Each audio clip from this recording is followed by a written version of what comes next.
જોડિયા છે બે.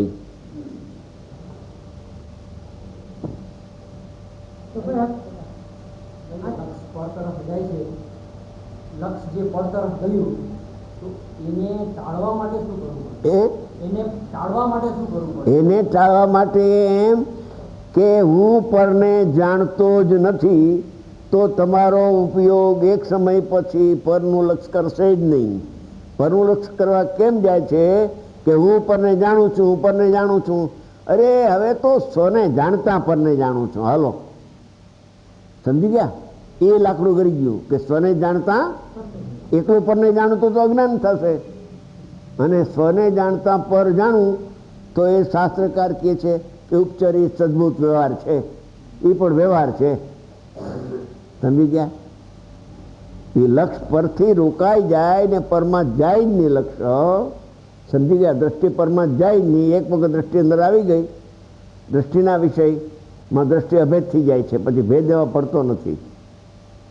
એમ જ્ઞાની આત્માને જાણ્યું તો અભેદ છે. જેટલો અભેદ થયો એટલું અભેદ થવું બાકી ઘણું છે હજી, પણ અંશે અભેદ થતાં થતાં પૂર્ણ અભેદ થઈ જાય છે. ત્યારે કેવું જ્ઞાન થાય છે?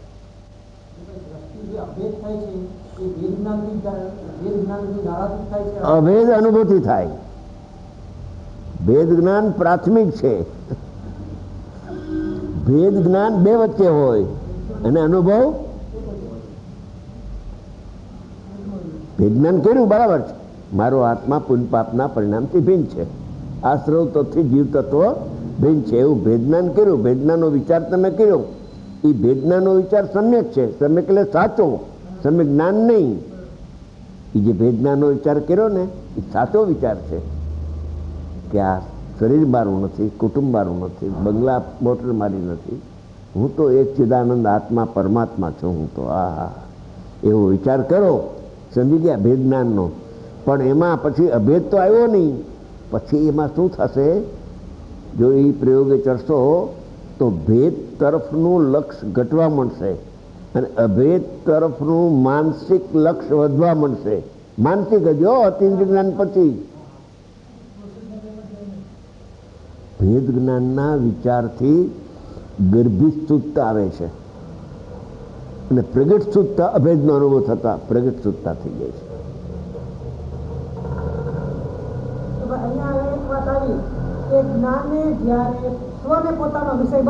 બસ એ બેડો પાર.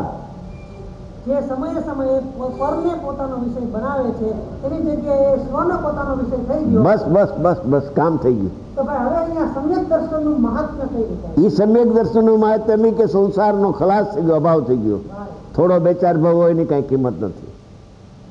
નબળાઈનો રાગ આવશે, નબળાઈથી ઇન્દ્રિય જ્ઞાન પરને જાણશે, પણ ઇન્દ્રિય જ્ઞાન પરને જાણે છે. પેલા શું હતું કે હું પરને જાણું છું, પછી અનુભવ પછી શું થયું કે ઇન્દ્રિય જ્ઞાન પરને જાણે તો જાણો, હું તો પરને જાણતો નથી, મને તો જાણનારો જણાય છે. કે એમ કરો ને જાણનારો જણાય છે અને હું પરને જ જાણું છું, એવો વ્યવહાર ખરો કે નહીં? અરે જાણતો જ નથી, પછી ક્યાં વ્યવહારની વાત આવે? આ 6 કેસેટ નીકળી છે ને, એમાં એક ધ્યાન ખેંચાય એવી વાત છે. ગુરુદેવે એમ જ કહ્યું કે તારું કોઈ જ્ઞેય નથી, આ તારું જ્ઞેય નથી. એમ ન કહ્યું કે વ્યવહારિક જ્ઞેય છે, નિશ્ચય જ્ઞેય નથી, એવો શબ્દ વાપરો નથી. ધ્યાન દઈને જો તમે વાંચશો તો એ પુરુષે એમ નથી કહ્યું કે દેવગુરુ શાસ્ત્ર છે ને એ વ્યવહારે તારું જ્ઞેય છે, નિશ્ચય તારું જ્ઞેય તો એ છે જ નહીં, આત્મા છે. પણ કે તારું જ્ઞેય જ નથી, વ્યવહાર ઉભો જ નહીં થાય, વ્યવહાર ઉભો જ નહીં થાય. વ્યવહાર ઉભો થશે તો પાછો એને ટાળવાનો પ્રયત્ન કરવો પડશે, થાય જ નહીં વ્યવહાર ઉભો. જાણતો જ નથી, જ્ઞેય જ નથી. સસલાના શિંગડા નથી, શું કરવું? આકાશમાં ફૂલ નથી, કેવી રીતે તોડવું? એમ જ્ઞાનનું જ્ઞેય જો જગતમાં હોય તો એ પોતાનો પરમાત્મા છે. બસ એને જાણ, જાણનારને જાણ, જાણનારો જણાય છે. જો ઉપર મોટા અક્ષરે અવડાવડા ટબા જેવા અક્ષર છે, જાણનારો જણાય છે. જણાશે એમ લખ્યું નથી, વર્તમાન પ્રેઝન્ટ ટેન્સ. તને તારો આત્મા તારા જ્ઞાનમાં અત્યારે જણાઈ રહ્યો છે, 24 કલાક જણાઈ રહ્યો છે, પણ અહીંયા ક્યાં એને શ્રદ્ધા કરે છે, લક્ષ કરે છે? તો આને જાણું છે, આને જાણું. હે? જ્ઞાન ભૂલ કરે છે અને શ્રદ્ધા પછી અપનાવે છે. મુખ્ય જ્ઞાનની ભૂલ. કેમ કે બહુ શ્રદ્ધાનું છે, પણ જ્ઞાનની ભૂલે બધી ભૂલ થાય છે. અને શબ્દ આવ્યો છે ભેદ જ્ઞાન. એમાં જ્ઞાન લીધું. સ્વ અને પરનો વિભાગ કરવાની શક્તિ જ્ઞાનમાં છે, શ્રદ્ધામાં નથી. શ્રદ્ધા તો શોધી લે છે. જેને જ્ઞાન મારા પણ જાણે એને શ્રદ્ધા મારા પણ શોધી લે. કલાસ જ્ઞાન મારા પણ જાણે ને શરીરને, તો શ્રદ્ધામાં પણ એમ જ હોય કે આ એમ મારું છે બધું.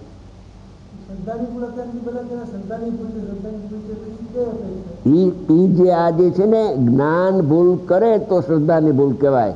જ્ઞાન સમ્યક થાય તો શ્રદ્ધા સમ્યક થઈ જાય. જાણેલાનું શ્રદ્ધાન થાય છે.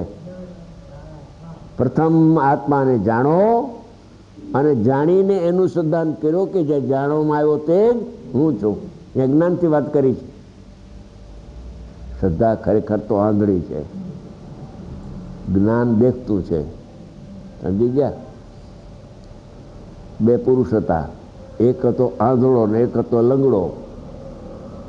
સમજી ગયા? તો જે આંધળો હતો ને એની ઉપર લંગડો ચડી ગયો. પછી ઉપર બેઠો બેઠો ઓલો દેખે છે પણ ચાલી શકતો નથી. એટલે કે હવે રાઈટ સાઈડમાં જા, આ સાઈડમાં જા, તું લેફ્ટમાં જા, એમ ઉપર ઉપરથી દોરવડી આપ્યા કરે. લંગડો. આંધળો તો કઈ દેખતો નથી. એમ શ્રદ્ધા આંધળી છે. જ્ઞાન દેખતું છે. એટલે શ્રદ્ધા લક્ષણ ના કહ્યું, પણ ઉપયોગ લક્ષણ કહ્યું આત્માનું.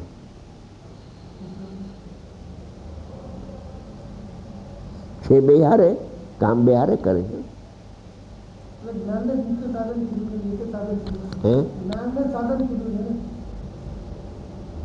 એટલે ખરેખર તો જ્ઞાન સાધન છે અને આત્મા સાધ્ય છે, પણ 3 અંશ સાથે છે, અવિનાભાવ છે. જ્યાં સમ્યક જ્ઞાન થાય ત્યાં સમ્યક દર્શન થાય, ત્યાં સમ્યક ચારિત્ર સ્થિરતા થાય. અને જો જ્ઞાન મિથ્યા થાય તો શ્રદ્ધા પણ મિથ્યા થાય, ચારિત્ર પણ મિથ્યા થાય, રાગમાં એકાકાર થઈ જાય. જ્ઞાનની ભૂલ માટે જ્ઞાન પરલક્ષ બનાવે છે, એના માટે જવાબદાર કોણ? મિથ્યા શ્રદ્ધા ના, જવાબદાર જ્ઞાનની પર્યાય. હા, અને મિથ્યા શ્રદ્ધા થાય છે એની જવાબદારી કોની? હે? હા, તે સમય શ્રદ્ધાની પર્યાયની ભૂલ છે. એમાં જ્ઞાનને દોષ આપતા નહીં. હો, શ્રદ્ધાની પર્યાયની ભૂલ છે. મિથ્યા ચારિત્ર થાય છે એ કોના કારણે? જ્ઞાનને કારણે થાય છે, મિથ્યા શ્રદ્ધાને કારણે થાય નહીં. તત્સમયની પર્યાયની યોગ્યતા એની કારણ કાર્ય એમાં છે. જ્ઞાનને દોષ દેતા નહીં. કાંઈ ન થાય. એ જ્ઞાન જ્યારે તમે પેલી વાત કરી કે અંતર્મુખ થઈને આત્માને જાણવું એ એકડો છે હજી. પછી ઠરવું એ બગડો છે. ઠરવું એ અને બગડો જ્યાં આવ્યો તો ભડકો કેવળ જ્ઞાનનો થઈ જાય. બગડો થયો તો ભડકો થઈ જાય. ખલાસ બે ઘડીમાં તો. તીર્થંકર ભગવાનની વાણીમાં જે સમગ્ર લોકાકાશની બધી વાતો આવે છે એ કઈ અપેક્ષા લેવી જાય? એ સાચી છે. એના જ્ઞાનમાં પ્રતિભાષે છે. એ પ્રતિભાષે છે એવી વાણી આવે છે. એનું લક્ષ નથી. અહીંયા વાણી આવે લોકાલોકનું લક્ષ નથી. સ્વયં વાણી જે જ્ઞાન એમ પ્રતિભાસ તો થાય છે ને. ઓલો બિંબ છે, આ પ્રતિબિંબ છે. હવે એનું લક્ષ્ય બિંબ ઉપર પણ નથી, પ્રતિબિંબ ઉપર પણ નથી. એનું જ્ઞાન તો અભેદ આત્મામાં થયું છે. પણ એમાં જે પ્રતિબિંબ થયેલા પદાર્થો છે એ વાણીમાં આવી જાય છે. બસ બીજું કાંઈ નહીં. પણ એ લક્ષ કરીને જાણતા નથી. એ ધ્યાન રાખવું. અને એને જાણે છે એમ પણ નહીં. એ તો કેવળ જ્ઞાનને જાણે છે. અરે એ ભેદની વાત છે. ખરેખર તો જ્ઞાયકને જાણે છે. કેવળ નિજ સ્વભાવનું અખંડ વર્તે જ્ઞાન, કહીએ કેવળ જ્ઞાન તે દેહ છતાં. બોલો, લોકાલોકને જાણે છે માટે કેવડી છે? હા, પોતાને જાણે છે અભેદપણે, એને માટે કેવડી કહેવાય. પણ લાકડું એવું કરી ગયું છે અનાદિનું. હે, સ્વમાં સ્વ જે જ્ઞાન પ્રગટ થાય છે ભાઈ, એમાં જ્ઞાયક દર્શન દઈ રહ્યો છે, પણ જ્ઞાન દર્શન લેતો નથી. શું કહ્યું? એ કેની ભૂલ? જ્ઞાનની. દર્શન તો દે છે, દર્શન દે છે એટલે એમાં જણાય છે ને જ્ઞાનની પર્યાયમાં જ્ઞાયક. બાળગોપાલ સૌને ભગવાન આત્મા અનુભવમાં આવતો હોવા છતાં પણ આ જાણનારો તે હું છું એમ ન લેતા જે જણાય છે તે મારું છે, ઉલટી જ્ઞાનની અજ્ઞાન કરી નાખે સમય સમય. સ્વસંવેદન નથી કરતો હજી, સ્વનો પ્રતિભાસ થાય છે એને તિરોભાવ કરી નાખે સમય સમયે, અને જે જણાતું નથી પર છે એનો આવિર્ભાવ કરે છે. આને જાણો, આને જાણો, આને જાણો.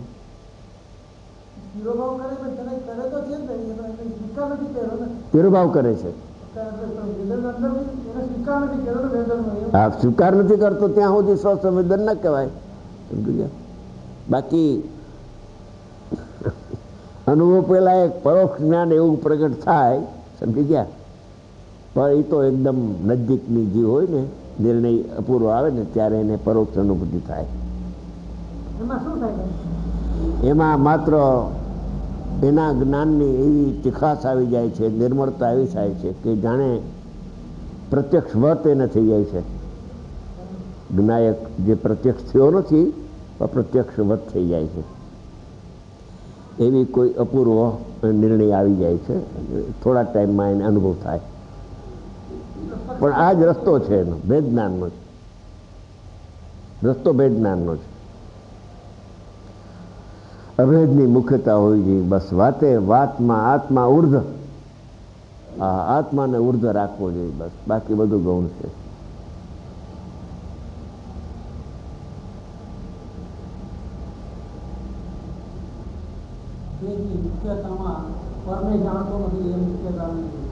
પરને જાણતો નથી એ તો સાચું આવ્યું, મિથ્યા તો ક્યાં આવ્યું એમાં? અભેદનું તમે વાત કરીને કે અભેદનો લક્ષ્ય લઈ અને હું પરને જાણતો નથી એવી મુખ્યતા રાખવી ને, અભેદનું લક્ષ્ય એટલે નહીં. અભેદ એમાં પરને જાણતો નથી એ મુખ્યતા ના રાખવી, જાણનારો જણાય છે એ મુખ્યતા રાખવી, એની મુખ્યતા, સ્વની મુખ્યતા રાખવી.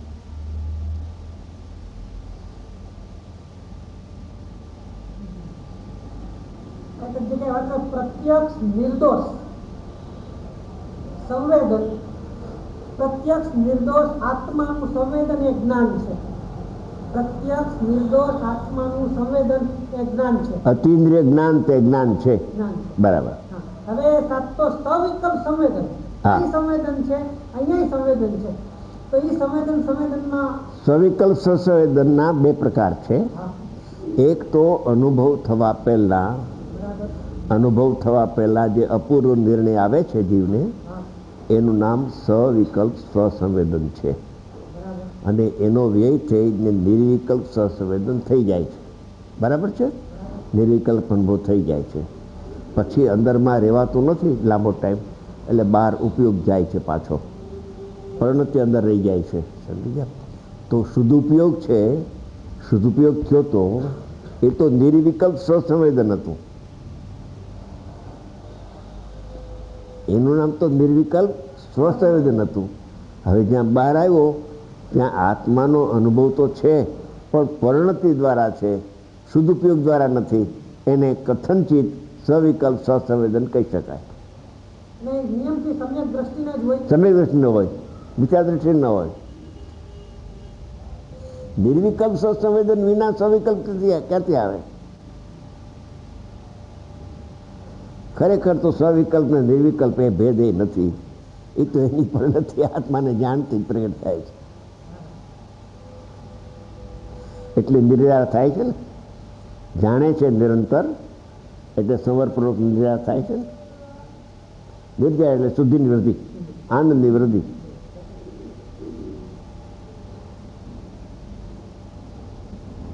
પ્રથમ આત્માને જાણો એ કામ છે. બસ